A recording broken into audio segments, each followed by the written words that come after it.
July 11, 1926, Volume 19.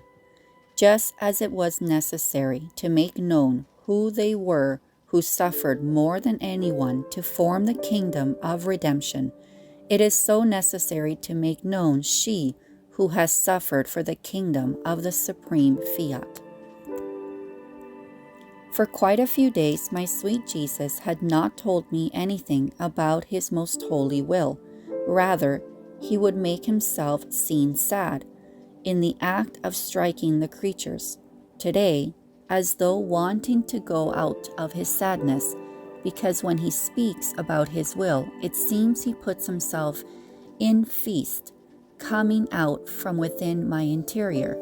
He told me, "My daughter, I want to cheer myself up. Let me speak of the kingdom of my supreme will. And I, my love and my life, Jesus, if you do not tell me all the secrets that are in it, not knowing everything, I will not enjoy the fullness of the goods that this kingdom possesses, nor will I be able to give you the return of love for the goods that you hide. And I would feel unhappy in the midst of so much happiness, because my I love you would not be flowing in everything that possesses in you. It may be small, but it is the I love you of your little daughter whom you love so much." And Jesus, taking my own words, told me, "My little daughter, you yourself are saying how necessary knowledge is. If it is necessary for you, much more so for others. Now you must know that in order to form the kingdom of redemption, those who distinguished themselves the most in suffering were my mama and I. And even though apparently she suffered none of the pains that the other creatures knew except for my death, which was known by all, and which was the fatal and harrowing blow for her maternal heart, more than any most sorrowful death, however, since she possessed the unity of the light of my will, this light brought to her pierced heart not only the 7 swords told by the church, but all swords, spears, and pricks of all sins and pains of creatures, which martyred her maternal heart in a harrowing way. But this is nothing. This light brought her all my pains, my humiliations, my torments, my thorns, my nails, the most intimate pains of my heart. The heart of my mama was the true sun. Though one can see nothing but light, this light contains all the goods and effects that the earth receives and possesses. So one can say that the earth is enclosed in the sun, the same for the sovereign queen. One could only see her person, but the light of my supreme will enclosed in her all possible imaginable pains, and the more intimate and unknown these pains were, the more valuable and powerful they were over the divine heart to impetrate the longed-for Redeemer. And more than solar light, they descended into the hearts of creatures to conquer them and bind them to the kingdom of redemption. So, the Church knows so very little of the pains of the celestial sovereign queen, that one can say that she knows only the visible pains, and this is why she gives the number of the 7 swords.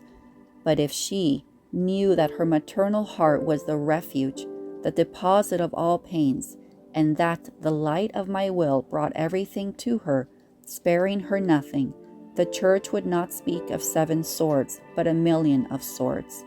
More so, since they were intimate pains, and therefore God alone knows the intensity of the sorrow.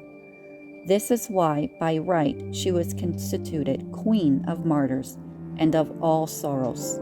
Creatures can give a weight, a value to exterior pains, but they do not know enough of the interior ones to be able to attribute to them the right price.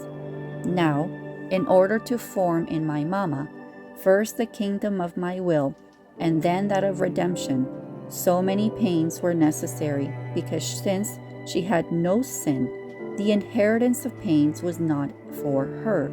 Her inheritance was the kingdom of my will. But in order to give the kingdom of redemption to creatures, she had to submit herself to so many pains. So the fruits of redemption were matured in the kingdom of my will, possessed by me and my mama. There is nothing beautiful, good, or useful which does not come from my will.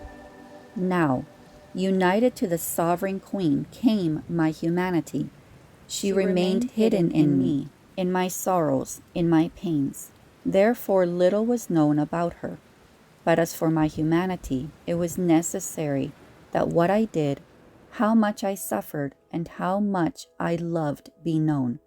If nothing were, I could not form the kingdom of redemption.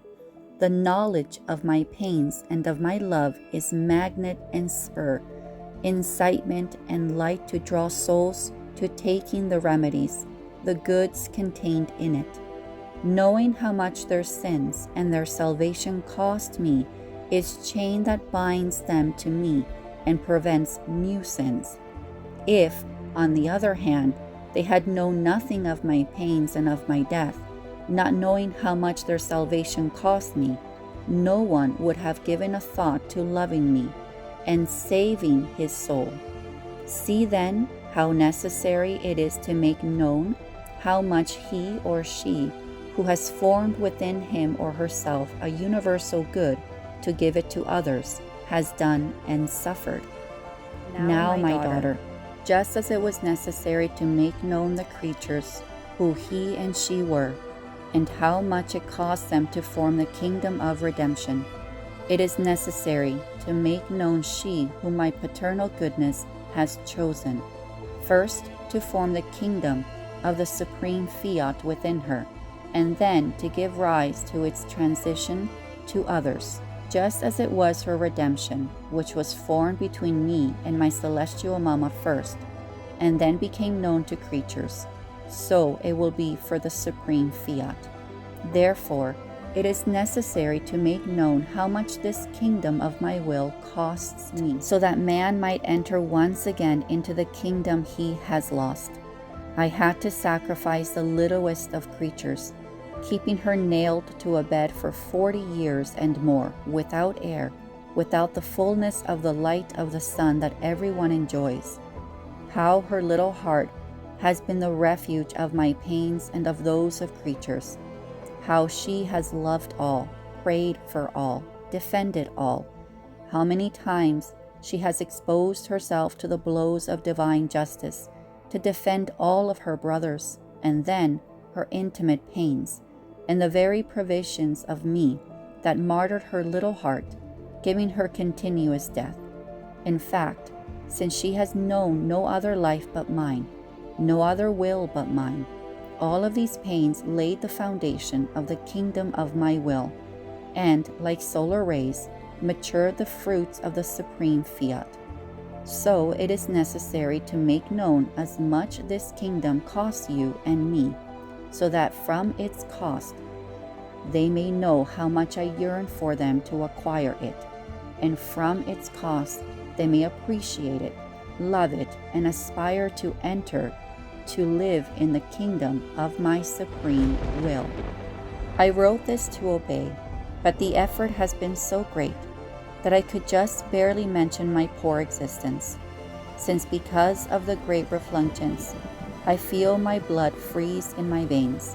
However, I can but repeat always, fiat, fiat, fiat.